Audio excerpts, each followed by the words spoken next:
Welcome back. We'll continue with the subject fluid mechanics. We were discussing the topic kinematics of flow. So far, we've discussed all these types of flow. So now we'll start discussing types of flow lines. So, what are flow lines first?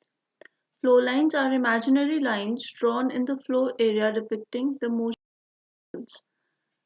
पहले तो flow lines क्या है? Flow lines imaginary lines है। ये lines actual में exist नहीं करते हैं। आप जब फ्लो को देखेंगे तो आपको ये लाइंस दिखाई नहीं देंगी। ये इमेजिनरी लाइंस हैं जो हमने ड्रॉ की हैं। किसमें? फ्लो एरिया में। जो हमें क्या डिपिक्ट कर रही हैं? मोशन ऑफ पार्टिकल्स डिपिक्ट कर रही हैं कि पार्टिकल्स किस तरीके से मूव कर रहे हैं। So the first flow line is path lines. Path lines क्या है? इमेजिनरी लाइंस हैं जो डिपिक्ट करती हैं path of a fluid particle in motion. ये बहुत ज़्यादा इम्पोर्टेंट है कि जो पाथ लाइन है वो किस का पाथ जो पाथ बता रही है एक फ्लूइड पार्टिकल का, वन फ्लूइड पार्टिकल। ठीक है, तो उस लाइन को जो एक फ्लूइड पार्टिकल बना रहा है उसको क्या बोला जाता है? पाथ लाइन बोला जाता है। ठीक है, the path line shows the direction. क्या क्या बताती है हमें? Direction of fluid particles for a given period of time at a section और बिटवीन टू सेक्शंस। किसी एक सेक्शन पे बताएगी या फिर दो सेक्शंस के बीच में। Path line indicates the path of one particular particle. ये हम डिस्कस कर चुके हैं। At successive instants of time. ये इसका क्या मतलब हुआ? Successive instants of time. देखिए, इमेजिन कि आपके पास कोई पाइप है। अब इस पाइप में कोई पार्टिकल है, तो हमने इस पार्टिकल को डिपिक्ट कर दिया रेड कलर से। अब ये पार्टिकल टाइम t1 पे यहाँ से स्टार्ट होगा, इस सेक्शन से। दिस इज द सेक्शन, और हम इसको स्टडी कर रहे हैं टिल सेक्शन 2 सो पहले सेक्शन को मैंने बोल दिया सेक्शन 1 और इसको मैंने बोल दिया सेक्शन 2। ठीक है, तो ये पार्टिकल था टाइम t1 पे, ये इस सेक्शन 1 पे था। अब जैसे जैसे टाइम इंक्रीज करता जाएगा ये पार्टिकल डायरेक्शन ऑफ मोशन में चलता जाएगा। तो ये कौन सी डायरेक्शन में है मोशन? इस डायरेक्शन में है। तो पार्टिकल आगे मूव किया। टाइम t2 पे ये पार्टिकल कहाँ आ गया? इधर आ गया। टाइम t3 पे ये पार्टिकल कहाँ आ गया? यहाँ पे पहुंच गया। टाइम t4 पे ये पार्टिकल कहाँ है? ये पार्टिकल यहाँ है। So the line joining all these points, ये है क्या? अल्टीमेटली तो ये सेम पार्टिकल है। यही पार्टिकल, एक पार्टिकल जो था, इसी ने अपनी पोजीशन चेंज करी। तो ये जो ये लाइन है, ये क्या बता रहा है हमें कि ये जो ये पार्टिकल था, इसने क्या पाथ फॉलो करा from section t1 to section t2। This is the same particle at different times. ठीक है, सक्सेसिव इंस्टेंट्स ऑफ टाइम। तो ये सक्सेसिव इंस्टेंट्स ऑफ टाइम है t1 t2 t3, जिसमें ये पार्टिकल अपनी पोजीशन चेंज कर रहा था। और जब आपने वो सारी पोजीशंस को या सारी लोकेशंस को मार्क कर दिया यूजिंग अ लाइन, जॉइन कर दिया, so it forms a path line. अब ये कौन से पार्टिकल का बता रहा है? सिर्फ एक पर्टिकुलर पार्टिकल। हम इसी पार्टिकल की बात कर रहे हैं t2 पे भी, t3 पे भी और t4 पे भी। Clear? So a path line shows the direction of a fluid particle for a given period of time at a section or between two sections. तो यहाँ पे हमने किसके बीच में दिखाया? Between two sections. Clear? So this is the path line. Next आता है streamline. Streamlines are extremely important क्योंकि streamlines fluid mechanics में हम बहुत frequently use करते हैं। So streamline क्या है? These are again imaginary lines. जितनी भी flow lines हैं वो सब क्या हैं? Imaginary lines हैं. So streamlines are imaginary lines drawn in the flow area such that the tangent drawn at any point represents the direction of velocity of the particle at that point. ये क्या बता रहा है हमें? Direction of velocity बता रहा है। क्या मतलब है? आपके पास एक पाइप है और पानी कुछ इस तरीके से फ्लो कर रहा है। ठीक है, मान लेते हैं कि पानी क्या कर रहा है? इस तरीके से फ्लो कर रहा है।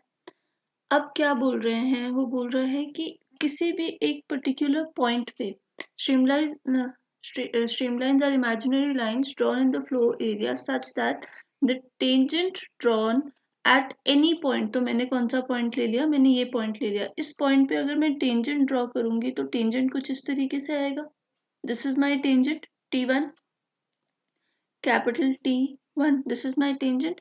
ये टेंजेंट क्या बता रहा है, ये बता रहा है वेलोसिटी वेक्टर का डायरेक्शन। अगर मैं इस पॉइंट पे टेंजेंट ड्रॉ करूं, इस पॉइंट पे, तो आप देख सकते हैं कि जो वेलोसिटी वेक्टर है उसकी डायरेक्शन क्या हो गई है, चेंज हो गई है। ठीक है, वैसे ही इस पॉइंट पे अगर आप ड्रॉ करेंगे तो इस पॉइंट पे क्या हो जाएगा, पॉइंट 3 पे आपका वेलोसिटी वेक्टर कुछ इस तरीके से आ रहा है। तो हमें क्या बता रहा है ये टेंजेंट बताता है वेलोसिटी का डायरेक्शन। यहाँ पे अगर मैं ड्रॉ करूँ टेंजेंट तो this will be my tangent T4, और ये क्या बता रहा है मुझे, वेलोसिटी वेक्टर ऑफ पॉइंट 4। ठीक है, तो ये इम्पॉर्टेंट है कि जो टेंजेंट हम ड्रॉ कर रहे हैं वो हमें क्या दे रहा है, डायरेक्शन ऑफ वेलोसिटी दे रहा है। Next is a streamline cannot intersect itself, or two streamlines cannot cross each other. This should be cannot, two streamlines cannot cross each other. ठीक है, तो जो दो streamlines हैं वो क्रॉस नहीं कर सकती। अगर आपने ये streamlines बनाई हैं तो हम ऐसा नहीं बोल सकते कि ये जो streamline है, एक streamline कोई ऐसे जा रही है, this cannot be possible. No such streamline exist जो इस तरीके से जा रही है। क्यों, ये बहुत इंपॉर्टेंट है this point, that two streamlines can not intersect each other किसी भी केस में। क्योंकि देखिए अब ये पॉइंट ऑफ इंटरसेक्शन है, यहाँ पे अगर मुझे टेंजेंट ड्रॉ करना है तो टेंजेंट इस लाइन पे इस तरीके से आएगा और इस लाइन पे इस तरीके से आएगा। ठीक है, तो ये सपोज कर लेते हैं, इसको मैंने V1 बोल दिया और इसको मैंने V2 बोल दिया।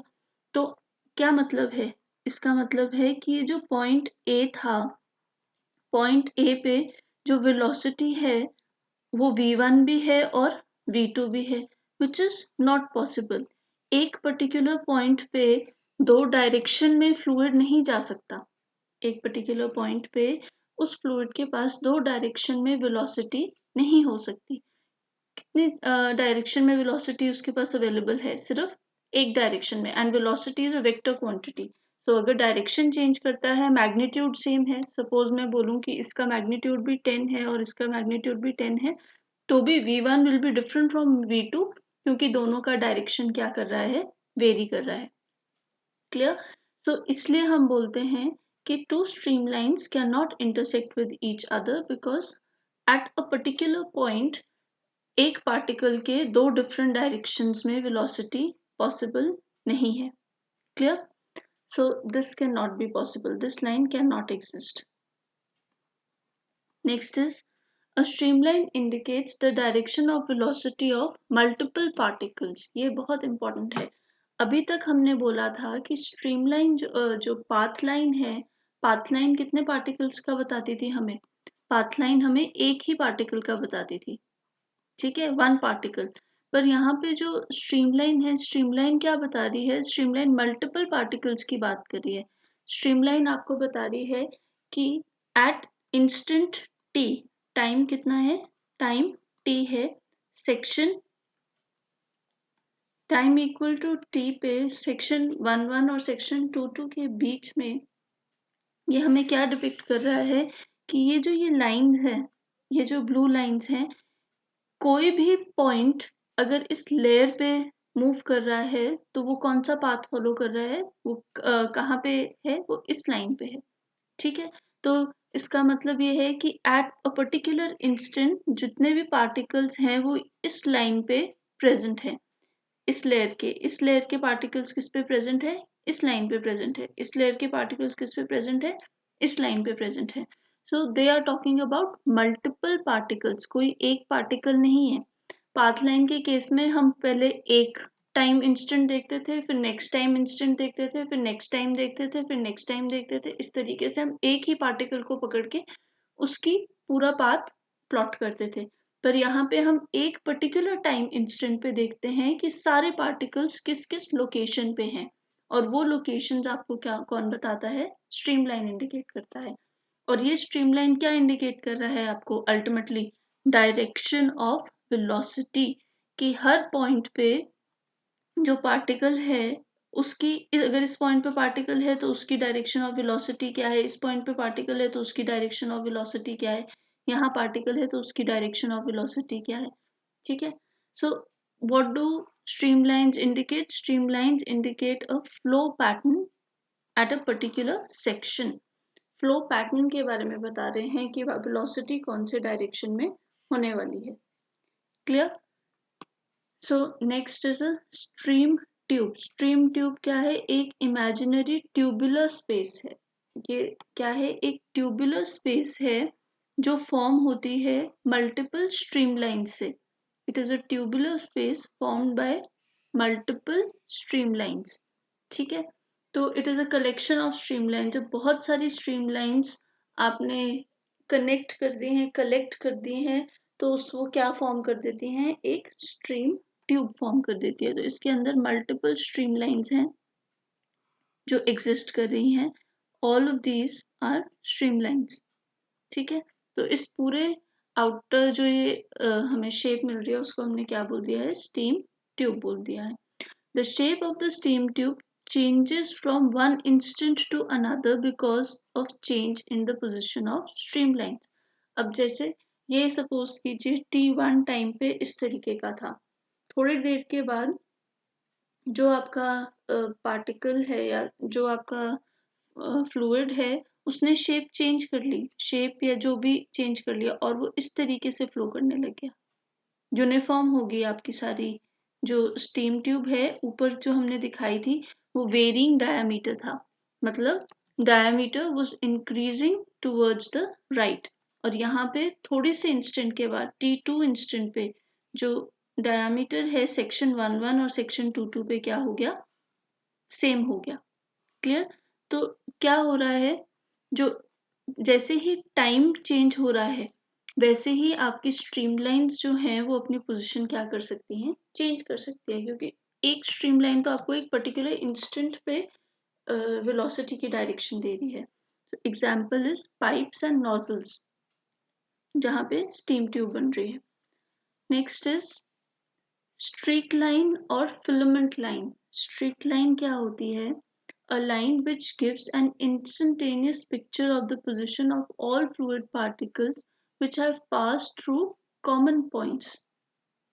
अब इसमें क्या हो रहा है कि आपने क्या किया? आपने एक कोई ट्यूब ली इस तरीके से और आपने उसमें डाई इंजेक्ट कर दिया। सपोज कीजिए हमने कौन से कलर का डाई इंजेक्ट किया? डाई होता है कोई भी कलर इंजेक्ट करना। ठीक है, तो डाई इंजेक्ट कर दिया, कोई भी कलर लिया आपने और आपने उसमें डाल दिया, रेड कलर का हमने इंजेक्ट कर दिया। अब क्या होगा? अब क्या होगा कि ये जो डाई आपने डाली है, आप कॉन्टिन्यूसली ये डाई ऐड कर रहे हो, कलर ऐड कर रहे हो, और ये लिक्विड में ऐड कर रहे हैं। तो एक पार्टिकल आया, वो पार्टिकल इस पॉइंट पे आ गया, वो पार्टिकल फिर मूव करके यहाँ चला गया और दूसरा पार्टिकल यहाँ पे आ गया। ठीक है, तो इस तरीके से पार्टिकल्स क्या करते जा रहे हैं? मूव करते जा रहे हैं ये यहाँ पे। अब ये सारे सेम पार्टिकल्स नहीं है। ये क्या हो रहा है कि ये जो डाई आपने डाली थी, जो फर्स्ट पार्टिकल आया वो इस पॉइंट से क्रॉस हुआ, फिर इससे हुआ, फिर इससे हुआ, फिर इससे इससे इससे यहाँ पहुंच गया। सेकेंड पार्टिकल आया, वो भी उसने सेम ट्रेस किया पाथ को। ये फर्स्ट पॉइंट हो गया उसका, सेकेंड, थर्ड, फोर्थ, एंड यहाँ पे फिफ्थ पॉइंट है उसका। तो जितने भी पार्टिकल्स आ रहे हैं वो इसी पाथ को फॉलो कर रहे हैं। तो यहाँ पे ये दिख लग रहा होगा कि पाथ लाइन के जैसा है, बट ये पाथ लाइन नहीं है। ये सारे कैसे पॉइंट्स हैं? कॉमन पॉइंट्स हैं। पाथ लाइन में क्या था कि पाथ लाइन में ये एक ही पर्टिकुलर पार्टिकल की बात हो रही थी। यहाँ पे ये अलग अलग पार्टिकल है। दिस इज पार्टिकल 1 2 3 4 5 6 जो कहाँ से पास हुए हैं? जो कॉमन पॉइंट से पास हुए हैं, मतलब सेम पॉइंट से पास हुए हैं। तो all these are common points जिससे ये 6 के 6 पार्टिकल्स पास हुए हैं। ठीक है, ये किस टाइप का फ्लो है, कब होता है ऐसा, जब ये फ्लो कैसा हो, स्टेडी फ्लो, मतलब टाइम के साथ क्या है, वेलोसिटी चेंज नहीं कर रही है। बट अगर अब हमारे पास अनस्टेडी फ्लो हो, सो अनस्टेडी फ्लो में क्या होता है कि जो पार्टिकल्स हैं वो एक दूसरे का पाथ ट्रेस नहीं करते हैं। मतलब आपने डाई डाली, डाई की वजह से क्या हुआ कि एक पार्टिकल आया, एक पार्टिकल ने ये पाथ फॉलो करा और वो यहाँ आ गया, इसको मैंने बोल दिया पार्टिकल 1। दूसरा पार्टिकल आया, उसने ये पाथ फॉलो किया और इसको बोल दिया पार्टिकल 2। तीसरा पार्टिकल आया, उसने ये पाथ फॉलो किया, इसको बोल दिया हमने पार्टिकल 3। तो हमारी स्ट्रीक लाइन क्या होगी, हमारी स्ट्रीक लाइन होगी इन लाइंस को, इन पॉइंट्स को, इन पार्टिकल्स को जब ज्वाइन करके हम बनाएंगे जो line, that will be my streak line. ठीक है, क्योंकि हमने क्या किया है, जो डाई के पार्टिकल्स थे उन पार्टिकल्स को हमने उनके पॉइंट को हमने क्या करा है, लोकेट किया है। एक पर्टिकुलर इंस्टेंट पे सारे पार्टिकल्स यहाँ पे हैं, तो हमने उस सारे पोजिशंस को क्या कर दिया, एक लाइन से जोड़ दिया है। That line will be the streak line. Unsteady flow में इस तरीके की स्ट्रीक लाइन बनेगी, स्टेडी फ्लो में सारे पार्टिकल्स सेम कॉमन पॉइंट से पास करेंगे तो वो इस तरीके की स्ट्रीक लाइन लगेगी। So a line which gives an instantaneous picture of the position of all fluid particles. Instantaneous picture of position of all fluid particles which are passed through the common points. Common point से पास हुए, यहाँ पे तो एक ही point पे आप release कर रहे थे डाई को, तो they have pass through the common points, but यहाँ पे आके उन्होंने क्या कर लिया, अपना पाथ सेपरेट कर लिया।